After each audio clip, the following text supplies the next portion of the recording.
Last time they raced was at Homestead in Florida, where after 2 days of non-stop downpour, Sunday morning was almost unbelievable. It dawned dry and clear, although very windy.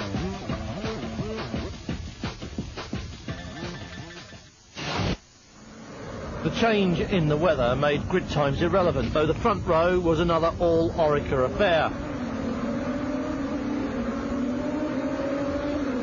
True to Thornbrook, the Vipers led the field away. Behind them, the number 39 Intruder, the local heroes, held an impressive third place. Not altogether unexpected after it did so well in qualifying. But the local crews are running to different regulations, racing in an invitational capacity, and they cannot score championship points or affect championship positions on track. One of the locals was in trouble almost at once, the 96 spec 14 Viper, overheating in the hot sunny conditions that were such a complete contrast to the previous 2 days. Up front, the race and championship battle were all about Orica. Beretta and Wendlinger were top of the table, but they could be caught, although only by their teammate in the number 2 car, Jean-Philippe Belloc, and only then if they had a disastrous couple of races themselves, which looked increasingly unlikely. There was a minor disaster for Franz Conrad as the number 6 Porsche developed an intermittent misfire that could not be traced, never mind cured. And as the lead Vipers pulled away from the Intruder, Emmanuel Clerico pulled the Belmondo car up to third and then second, passing Donoghue easily as the number 2 Viper tugged its 70-kilo success ballast around the Homestead infield. And that made Belloc's championship hopes look very slim indeed.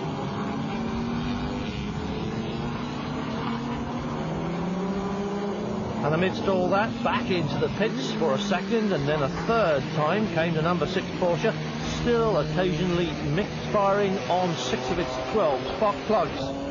The race leader was already lapping slower cars, running away with the race. And then drama into the pits early with a clutch problem. The Intruder Weekend suddenly got terminal when it burst into flames after refueling and retired singed, but fortunately not too seriously.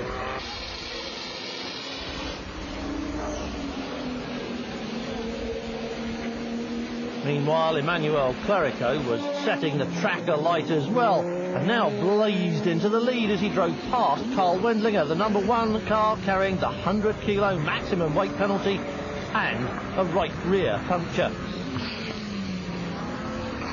A whole lap on 3 wheels, followed by 2 laps in the pits while the old carcass was unravelled from around the chassis where the wire had wound itself, and then it looked as though the weekend was over for the number 1 crew, now obliged to play catch-up on a track for which they had only last year's data about fuel, gear ratios and tyre life, a tricky one to call for the team manager. The pit stops unsettled the race order, but as soon as Belloc got into the groove, he passed Paul Belmondo for the lead of the race.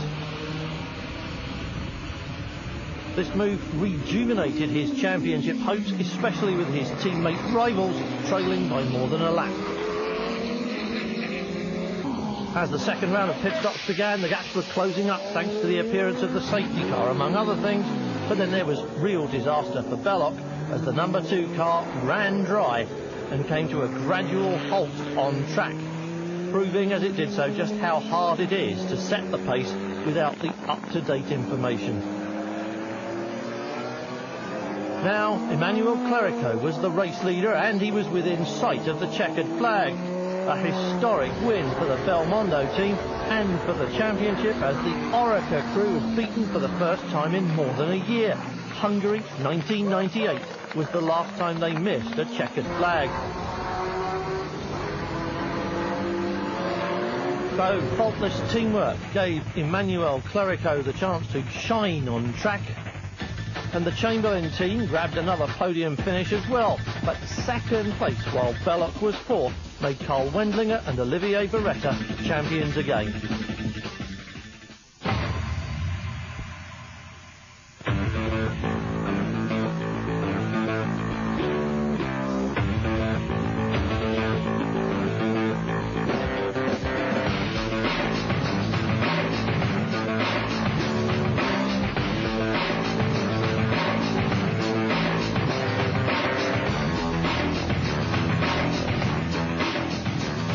We're 150 miles north of New York City at Watkins Glen, the spiritual home of international motorsport in the USA. It's the fastest track of the year, and the Vipers will be in top gear for the first time since Le Mans. So the front straight is short and turns uphill to the right as the Glen begins the swooping climbs, which make it justifiably famous and much liked.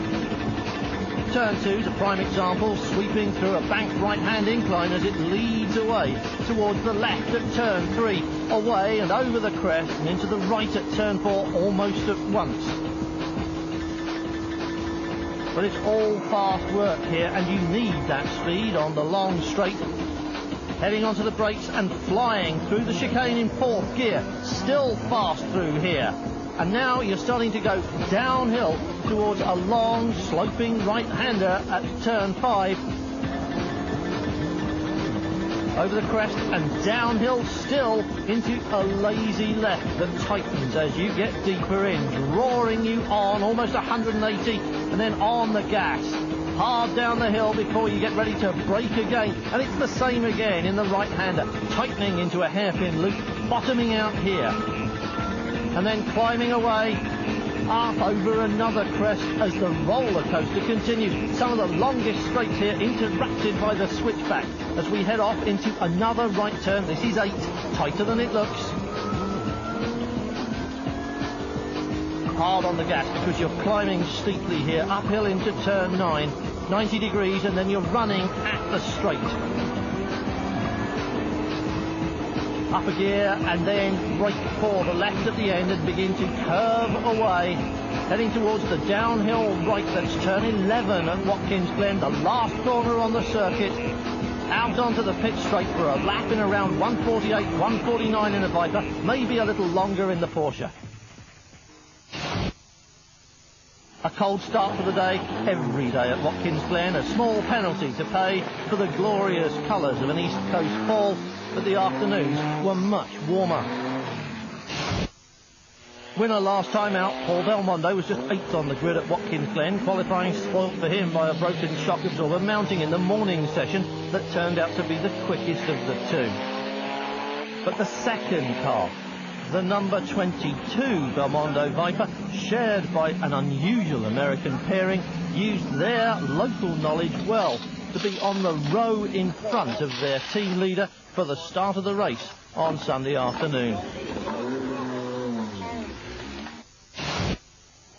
Top Porsche at the East Coast circuit was the Freisinger car, shared by Manfred Kaufmann and Bob Wallach. They'll line up 5th on the grid, underlining the vipery nature of the circuit. The Porsches really will notice the power difference around these fast corners. Okay, it's the decision of the team to take Bob Wallach for these races here, and the decision was done very shortly, and it's just because the team would like to have 2 really competitive drivers and could be a good result at the end of the season. The circuit here was immediately liked by all the drivers, especially the quick ones, who recognised it as a chance to outdrive the handicaps of their various cars. A race school instructor at the Nürburgring, Kaufmann was among them. I mean, the car is running very well, and the team has done a lot of work on the car, and also me, I like the racetrack here in Watkins Glen very much. It's a fast one with a lot of good and quick corners, so it's really a driving track. Chamberlain were on the front row of the grid for only the second time this year, the 18-car second quickest in morning practice, now co-driven here by Porsche refugee Michel Ligonnès. The car is really easy to drive in the quick corner, and I think this is where it makes most of its difference with the Porsches. In the slow corner I find the Porsche is more agile, but and is better on the brake. But overall, at the moment, I feel the Viper is a bit easier, especially in the entries of the fast corners. That's for the technical point of view. 4th place in the morning qualifier, thanks to a brake problem. The newly crowned champions improved to 3rd in the generally slower afternoon session, with a time set on old tyres on a lap balked by a slower car. I mean, can happen to everyone now, but we have a lot of problems during the session, and we just concentrate on working for the race. We didn't pass new tires, so I'm happy. The Viper looks comfortable here on the track. Yes, it's quite good for the Viper. Long straight, very fast corner. It's a very, very nice track, very interesting. I've never been there before, and I hope that I will come back. But pole position went to Orica, Jean-Philippe Belloc and David Donoghue in a car that was admittedly 40 kilos lighter than its teammate thanks to differences in their success ballast penalty. I've always run pretty well here and always had horrible luck. I've had a wheel fall off in one race while I was running quite well. I had a tarp blow out of the stands and cover the nose of the car in one race. We've had engines blow, all kinds of mishaps here. So I figure Watkins Glen owes me one. And Viper Team Orica has done a great job repairing the cars, and we're on the front row. So all the pieces are lined up. So now only fate will tell. He said the same sort of thing at Homestead, and his run of horrible luck continued there when they ran out of fuel while leading and on their way to what should have been an easy win. So you know he's got his fingers crossed behind his back.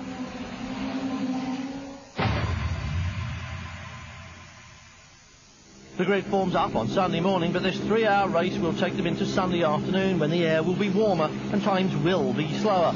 All internal combustion engines prefer their air thick and cold as opposed to warm and thin, so don't expect grid times to be reflected in the race. And especially not because this is a very fast circuit and fuel consumption will be an issue during the race. Some teams will be running to a strategy as far as they can, although it takes a lot of nerve to fall a lap behind if you're only hoping that your rival will have to spend longer in the pits as a result of using more fuel for more speed. Both titles have been decided as well, so there'll be no team orders at Orica, and the teams on the grid behind them will all have a point to prove, as will the locals. So watch out, this one could be fun.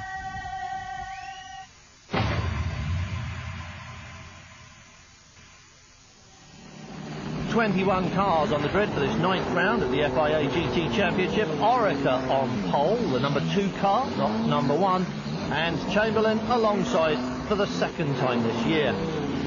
Scheduled to run 500 kilometres or 3 hours, this is a fast circuit which should see the race leaders complete the full 93-lap distance around its 5.5 kilometre lap, if the fuel holds out, that is. Grid times we won't see repeated in the race in all probability. The pole time of 1:47.5 unlikely to be repeated, although with everything settled now, the champion team may just take the brakes off and let the drivers race. And if they do, then all the others will have to do the same or run the risk of falling too far behind to catch up. Interesting problem for everybody on this grid then, and an interesting race ahead. Warming the tyres, the track is warm this afternoon, so perhaps those speeds can't be repeated in any case. On board in the number 6 Porsche, Mike Hazeman doing the driving. His father Tony won a 6-hour race here, a sports car race in a Porsche 20 odd years ago. Say it quickly, it doesn't sound so long. And maybe Mike will be hoping to repeat the feat as we wait for the green light that says round 9 at Watkins Glen is go, and there it is. Foot down, pedal to the metal, and it's all Viper up front. The Freisinger Porsche digs its nose in. Wolfgang Kaufmann tucking up on the inside to grab the place there and separate the Vipers. 4th spot, and the Conrad car right behind, but it's the number 2 Viper in the lead. You can see now how much this circuit limes and swoops, so reminiscent of some of the great racetracks of the world. Mugello, for example, Brno, even Harama, and perhaps Suzuka as well. Really great place to come racing. Everybody here has enjoyed it so far. And this is what they've come here for, though, racing this afternoon. Number 2 from number 1 from number 18. Orica Viper, and then Chamberlain Viper ahead of the number 15 car in 4th place. That's the Freisinger Porsche of Wolfgang Kaufmann. Javier Pompidou in number 18 is 3rd. Olivier Beretta in number 1 is 2nd. Race leader is number 2, and that's Jean-Philippe Belloc. two Porsches glued to the tail end of the Vipers, and Kaufmann is thinking about that third place. He wants to get past if he can. He knows the leading Vipers will be away up the road, and if Pompidou and Chamberlain are running to a fuel strategy, they may just stop the rest of the pack going with the leaders, because they may just choose to put their foot down and go as hard as they can. On board in the number 21 car, this is the Belmondo Viper, and this is Beretta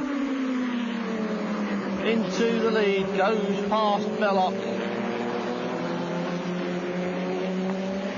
1, 2, 18 then is the race order, and that looks so easy, and that looks like a problem. Keith Fisher with the number 47 car in the pits. He's not the only one. That's one of the Mustangs coming in as well. There's obviously an engine problem with that 47 local entry. There is Kaufmann. There's Mike Hazeman. There is the number 19 Viper, started by Christian Van. 22 is started by Pfeffer. Now, he's a race instructor here at Watkins Glen, and it was his local knowledge that put this car so high up the grid and may yet carry it to a good finish.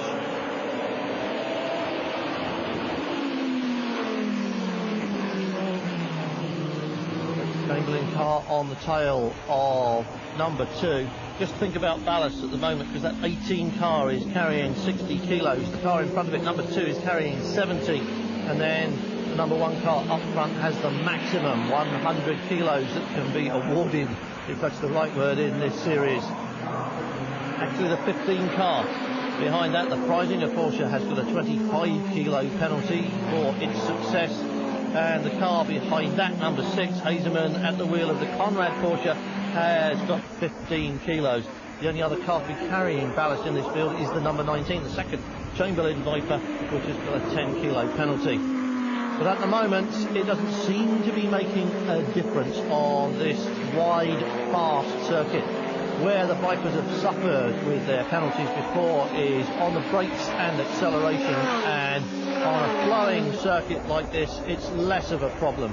Might be a handicap in terms of tyre wear and fuel consumption, but that remains to be seen. That's pretty much a clean piece of paper at the moment until we see how the team managers have set out their various strategies for the weekend. 18 staying with the Vipers. The Orica cars could just run off. We're on board now in the Porsche. This is Mike Hazeman again, trying to emulate Chinese feet in the 6 hour back in 1978. Over the hill and already swooping into the turn. But you can see it's a fast corner, suits the Porsches very nicely. On the power, running downhill, up a gear, and 110 miles an hour on the lap, the fastest speeds they've seen all year. Those drivers who didn't go to the Le Mans 24-hour race, which isn't part of this championship, haven't been this fast all year. So you can see that the drivers like it. It's an enjoyable circuit to drive. Really challenges the car, the setup, and the driver to make the most of it. And you can see they're using all the road. A little bit of tarmac runoff there, and they're right up it. But for Chamberlain, the decision has to be whether to run to a prearranged fuel strategy or whether to stay with the Orica cars and stop them making the break. Generally speaking, if they clear off up the road at amazing speed, then the Chamberlain car would probably let them go. It's when they're just iterating away at that gap, just nibbling away and creeping away, that you can't really decide what to do about it. And the temptation for a race driver will always be to stay with them. That could be damaging the fuel consumption strategy in the number 18 car. On the other hand, they might have already planned to do just this. We'll never know.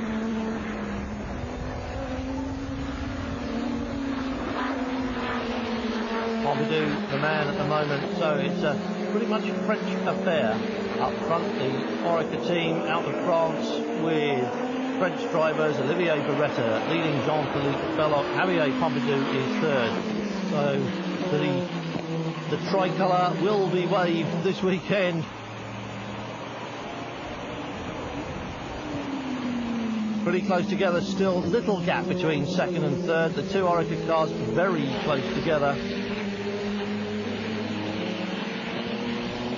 And the gap starting to appear back to 18, starting to grow as well. You would expect the factory cars to have a little bit of an edge on a private team, no matter how good they are. Chamberlain, of course, vastly experienced in racing and with the Viper, but Orica have that factory edge. The Freisinger Porsche in 4th place, Wolfgang Kaufmann beginning to lose touch with these three as they move away, and there's even a gap behind him back to what was the number 6 Conrad car. We're in the pits now, and that's the number 53 Mustang, Frank Del Vecchio. Electrical problems for him. There is the second of the Conrad cars, number 7, American driver Charlie Slater. Started 17th on the grid and up to 12th now as he goes past Mauro Casadei in the Havertha car. So Charlie Slater on a bit of a charge as well. Local honour at stake for him.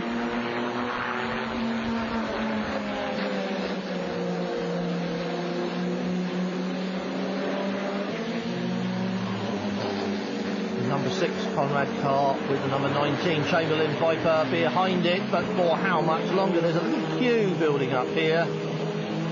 Christian Van anxious to be past Mike Hazeman if he can, and behind that in number 22 it's Pfeffer again, the local instructor, anxious to get past the Chamberlain car, having a look on both sides of the track there. So there's a lot of pressure on Christian Van to do the business and get past the Conrad Porsche if he can.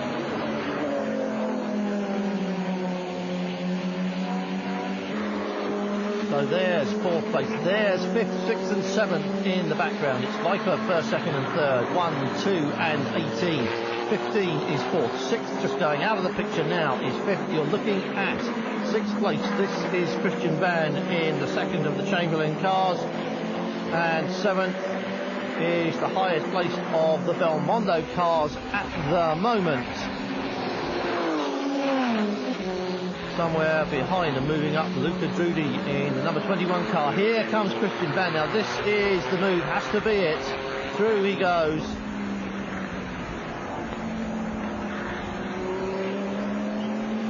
Fast through that chicane, and the Viper went through there very sure-footed indeed for all the Porsche's agility. That looks fairly straightforward stuff for Christian Van. Now, can he open up a gap and put himself out of striking distance? He's just gone up into 5th place, but he knows that the Belmondo car was quick and wanted to get past. But Mike Hazeman didn't really like that very much at all, did he? And he's already trying to find a way past the Viper, looking in all the places, and it's another reason why so many of these drivers really like this circuit, because it does provide those opportunities for a creative driver. There are lots of long, fast straights with some hard braking into what are still fast corners, but braking nonetheless into the corners. A couple of slower corners, you really see some overtaking, but you're seeing a bit now. It's favourite for the Vipers because they really can build up that impressive rush of speed. Having said that, Hazeman anxious to get past.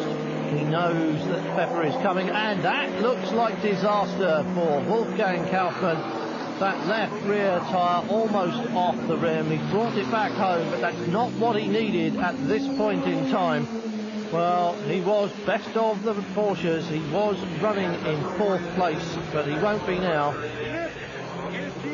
Fuel going in first, and before anybody else touches the car, once the fuel line is disconnected, the jack will go on, the wheel guns will come out, and that tyre will come off.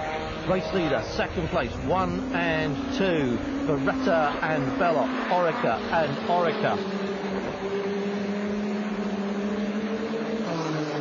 Fuel on board now, and a circuit like this, that's always a prime consideration. No problem in the wheel arch from the damaged tyre, and a quick replacement, bit of air for Kaufmann in the cockpit.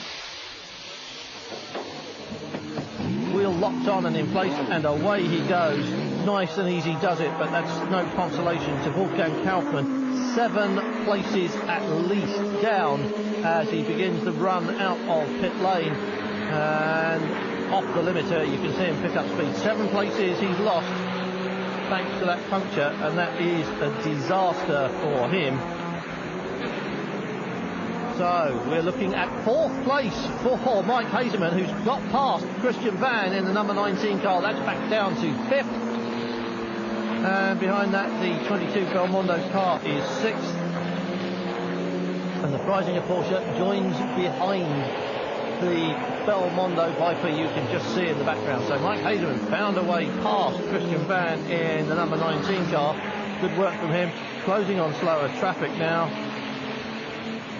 Closing up on Mauro Casadei, in fact, and going past, we just saw in the background there the number 47 car, Keith Fisher. We saw him in the pits earlier on with an engine problem, abandoned trackside. You're looking at number 6 though, that's Mike Hazeman, who is now in 4th place. The car behind him, 19, there it is, Christian Van in 5th. 22 behind that is Steve Pfeffer, and he's in 6th place. Hazeman doing a good job of getting past the Viper and holding it off. Steve Pfeffer wants to close up on the Chamberlain car, gets past the Haber Porsche, and the way is open to do that.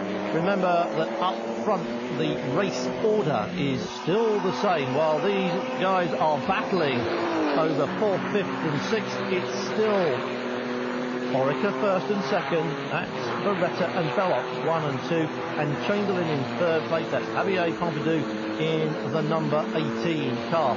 That's the running order at the moment as we head towards the end of the first hour and start to think about the probability of the first scheduled pit stops here at Watkins Glen.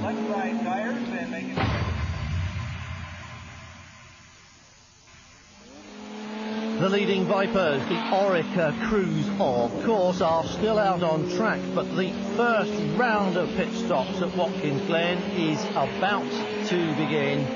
It's going to be a scheduled 93-lap race distance, providing they make it under the 3 hours to 93 laps. So expect the pit stops anything from about lap 26, 27 onwards, depending on fuel consumption. And that will be a guide as to whether we'll need splash and dash at the end of it. The Orica crews are ready.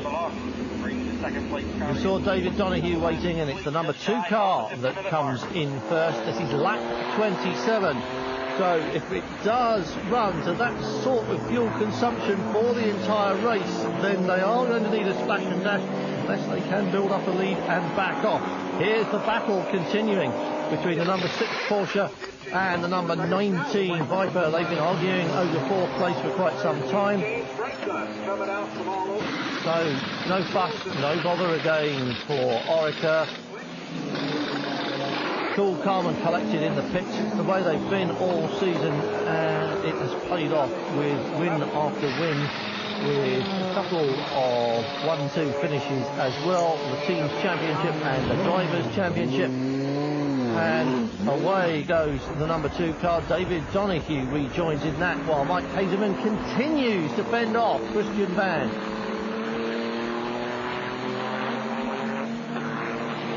Steve Pfeffer in 22 behind that, tucked under the rear wing of the 19 Viper. And Carl Wendlinger waits in the pit lane, which means that we are expecting the number 1 car in shortly, as Christian Van has a think about taking 4th place, well 3rd place now it is, as the pit stops have begun, although it's not really that significant.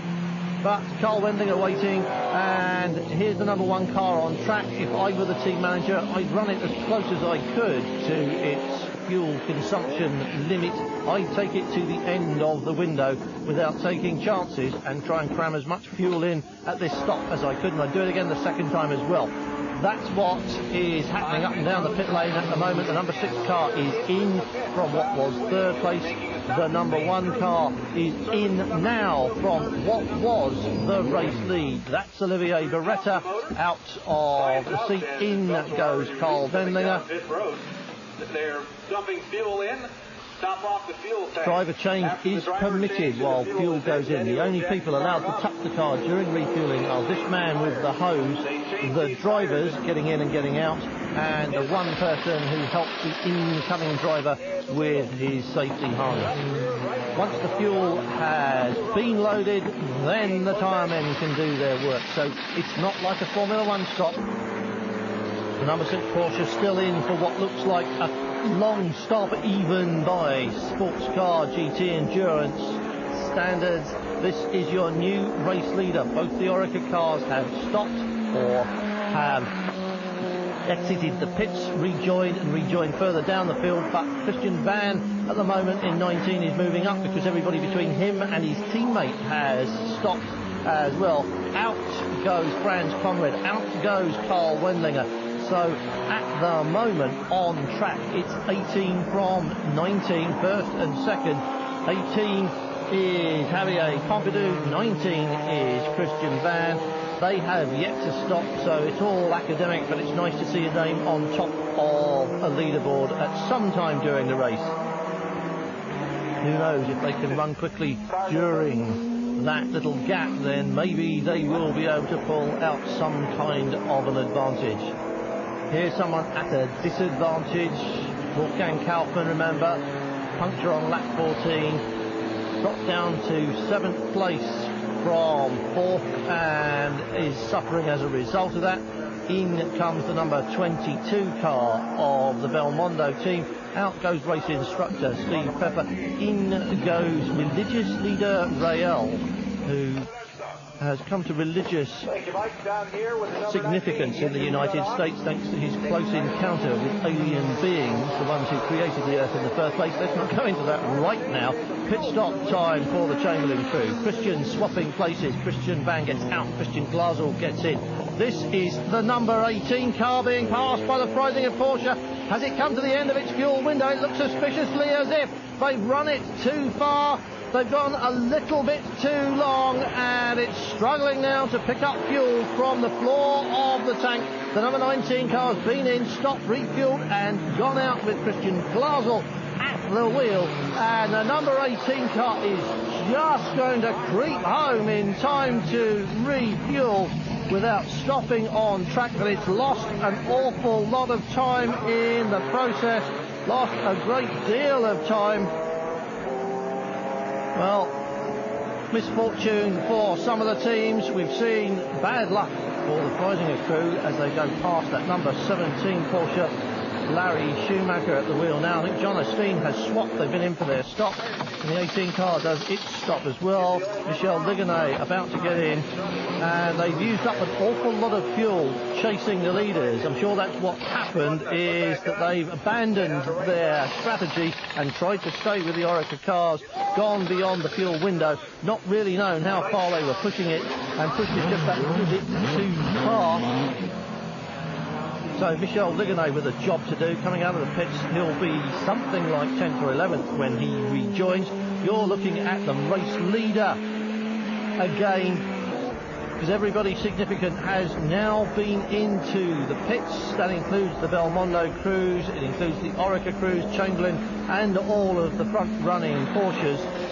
So what we're seeing now is the old order re-established, if you like, with Orica first and second, 1 and 2, and a little bit of midfield squabbling. This might take a while to settle down. Two Belmondo cars running together, 22 moving aside to let Paul Belmondo go through. So Rael moves aside, the religious leader makes room for the team leader. And meanwhile, we count the cost of chasing the leaders back in the Chamberlain pits. The beginning of the race was nice. It was on the strategy to keep the Beretta pass and try to follow them. And after we were out of fuel during the last lap. So I think I lose all the advantage that we take in during the race. So that's a shame, but it's not finished. I think we can still finish up. Tall order, but stranger things have happened. You're looking at 15-19 now. Christian Glasl moving out on the Freisinger car through the chicane. He's done that before, and the place has been taken again. I said that all the cars had been in for their pit stop. Of course, Wolfgang Kaufmann's been in for an unscheduled one, but Bob Wallach is waiting somewhere for him to come in for the scheduled stop. We're on board in the Conrad Porsche. Franz Conrad through the chicane, 5th place now. And there goes the race leader. That was Carl Wendlinger. That was a Viper. And just look at the difference in performance. Unless there's a problem for this Porsche, and it may be happening. Doesn't sound too clever. In comes the Freisinger car. Bob Wollek waiting patiently to take over from Wolfgang Kaufmann. And it may be that the number 6 car is experiencing its problems again. That strange misfire that caused half a bank of floats to go AWOL at Homestead is still with them, or at least it was during qualifying. It may well be that they're still having a misfire problem. Didn't seem to be going as quickly as it might be, but that Viper, that number 1 Viper, just blew it away. Well, track positions, not necessarily race positions. There's the race leader in the middle of that group there, number 1, Carl Wendlinger, still with the indicator light flashing. The rules require all the working bits to be working, and it's nice to see they are. And here come the Chamberlain cars. It's all a little bit confusing midfield as they settle down after their various pit stops. And once it has settled down, of course, it'll unsettle itself once again when we go to stops at the end of the second hour. So there's a certain amount of unlapping to be done and standard lapping as the Vipers pass the number 8 Porsche yet again. And you can see there is a considerable speed difference between the big American V10s and the little European turbo car. The Viper really does have that turn of speed. Look how fast it is through the corners. This is Olivier Beretta waiting for his chance to do it all again. He did the first hour. Wendlinger's done the middle hour.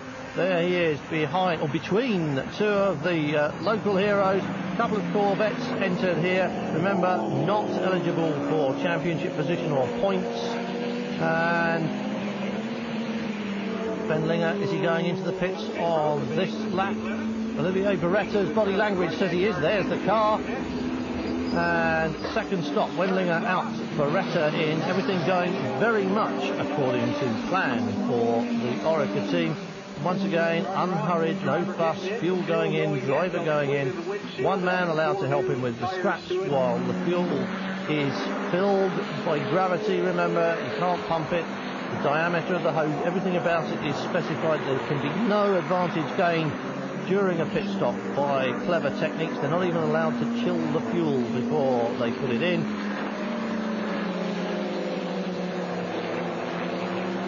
So number 1 in the pits, number 2 takes over the lead, and it all gets a little bit confusing again. Michel Legonnet doing his best to redeem that unfortunate long lap that put them down to a 10th place actually, but he's hauling himself up through this field. He said he liked the Viper compared to the Porsche, and he's certainly enjoying his afternoon. A good day at the racetrack for Michel Legonnet. Second round of pit stops though will confuse the order. Franz Conrad gave the car back to Mike Hazeman, the number 6 Porsche back to Mike Hazeman. He had a good first hour, and now he's having a good third hour after a little rest break in the middle, passing the Viper. He really has managed to hustle this car around the track. It is a very well sorted Porsche now. This one and the 15, the Freisinger car, are the top 2 Porsches in the series, and this one really does go very well. Hazeman doing an excellent job with it.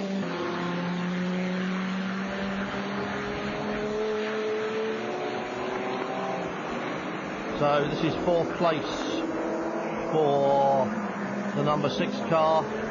No bad thing as the race goes well beyond middle distance and we start to think about the finish.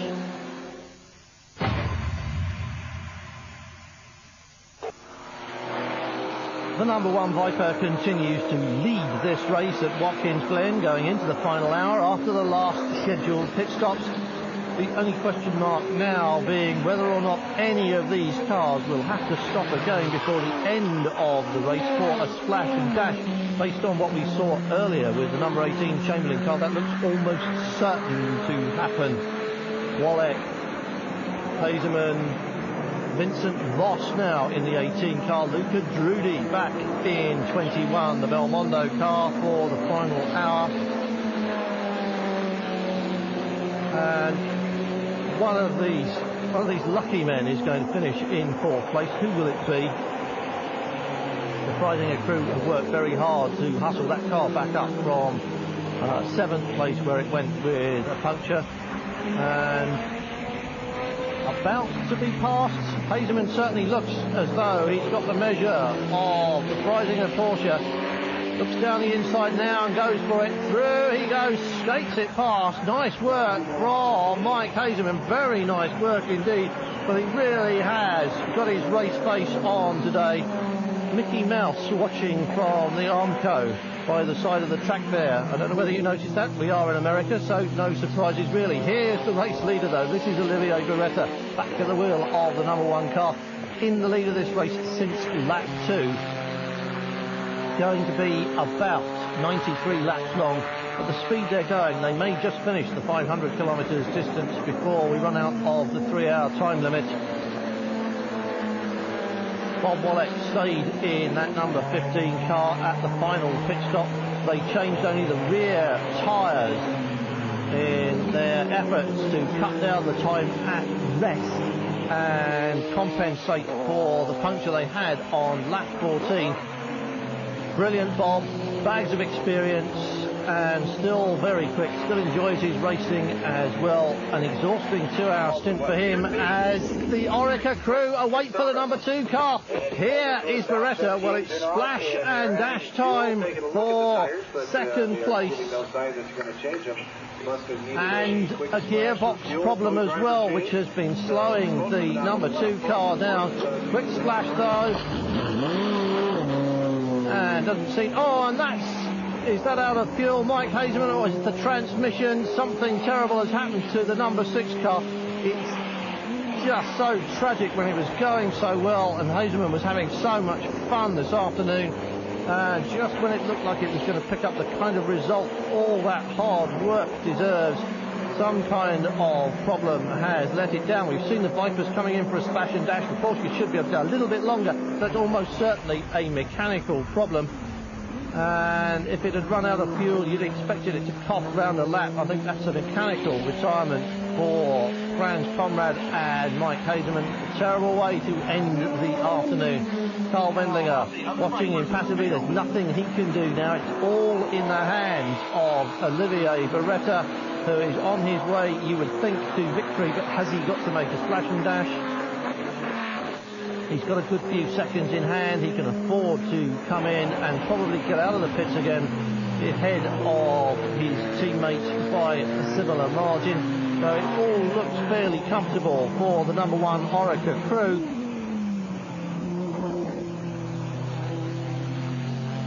Racing's racing though, so there will be crossed fingers, no two ways about that.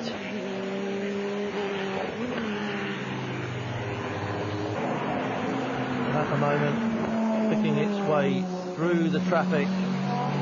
This is the race leader on a track that was probably built for cars just like this one. Was home to the American Grand Prix, of course, Formula 1 cars, but lately NASCAR has been here as well. And in for the fuel stop. This all looks very leisurely indeed. Again, gravity fed, nothing you can do about it except let the fuel flow. And the driver, of course, anxious in the cockpit, can only wait for the lollipop man to send him on his way. So at the moment, the number 2 Viper should be the race leader somewhere out there on track. It's been in for its splash and dash. We were just looking at 3rd, 4th and 5th. The Freisinger car, number 21, the Belmondo car, and the Chamberlain Viper, number 18. That was a very long stop for number 1 though, a very, very long stop indeed, and the number 2 car is almost round by the pit lane entrance. This could be significant for the race lead, and it is going to be as well. The number 1 car is coming out of the pit lane, but there is the number 2 car, and it's got the speed. It's at racing speed. It's not on the limiter. It'll be through turn 2 before the number 1 car comes out of pit lane.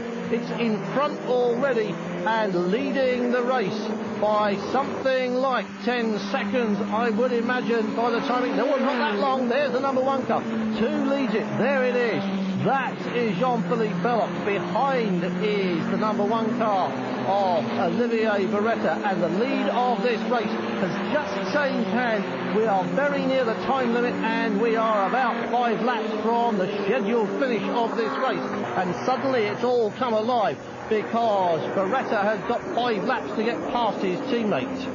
Just 5 laps. Christian Van, back in the number 19 Viper, is running in 4th place. And there's the race leader with 21, Luca Drudi behind. Drudi out of race position, that's his track position, and he is not second in this race.